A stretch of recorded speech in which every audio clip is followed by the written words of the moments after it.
Alors, pour la fête de Pâques, j'ai décidé de faire du lait caillé pour apporter à mes parents au village. Et j'ai réalisé donc 2,5 kg de lait. Précisément 1 kg de lait caillé et puis 1,5 kg de dégué. Et donc, je vous remontre comment réaliser le lait chez vous. C'est pas compliqué.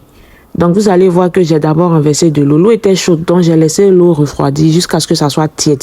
Je dis jusqu'à ce que ça soit tiède. Et ça, c'est 1 kg de lait que j'ai renversé dans 3 litres d'eau. Ensuite, pour 1,5 kg de lait que voici, j'ai utilisé 1,5 litre d'eau. Donc, j'ai utilisé 2 pots de lait de yaourt différents pour vous montrer les différentes textures que vous pouvez avoir. Quand vous faites le lait chez vous, vous le faites en fonction de vos goûts. Et c'est ce que moi j'ai fait. Moi, j'aime quand le lait tire. Et dans ma précédente vidéo, j'ai dit que ce n'est pas obligatoire que le lait tire. Tout dépend du yaourt que vous utilisez pour la fermentation du lait. Alors, pour mes 3 litres d'eau, j'ai utilisé un grand pot de lait. Je sais que vous connaissez ce lait. Je ne vais pas donner les noms dans la vidéo. Vous allez m'excuser. Mais ce lait-là, je sais que vous le connaissez. J'ai utilisé le grand pot pour 3 litres d'eau.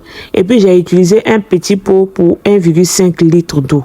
Mais j'ai utilisé des yaourts différents pour que vous puissiez voir les différentes textures qu'on peut avoir après la fermentation du lait. Parce que quand souvent j'entends dire les gens, ah non, le lait qui tire c'est dégueulasse, c'est vraiment écœurant. Parce qu'on n'a pas les mêmes goûts. Il y a des gens qui aiment Apuchu, il y a des gens qui aiment Skinny, il y a des gens qui aiment les gens qui sont courts, il y a des gens qui aiment les gens qui sont grands. Moi, j'aime le lait qui tire, mais ça ne veut pas dire que forcément, vous devez aimer le lait qui tire.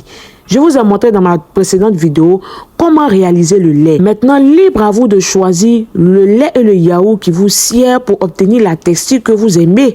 Mais vous n'allez pas venir dire que le lait est comme ci, il est comme ça parce que vous n'aimez pas. Vous ne pouvez pas imposer vos goûts à tout le monde. On a des goûts différents. Ce que vous devez savoir, c'est qu'en fonction des différents yaourts qu'on utilise, on obtient de différentes textures de lait. Ok, donc dans la prochaine vidéo, je vous expliquerai tout concernant le résultat que j'ai obtenu après la fermentation des 2 pots de lait que j'ai réalisé. Cependant, avant de terminer, j'aimerais vous dire qu'il faut accepter les différences des autres. On n'a pas tous les mêmes goûts. Et puis, ayez un peu de retenue quand vous venez commenter parce que très souvent, vous manquez de savoir-vivre.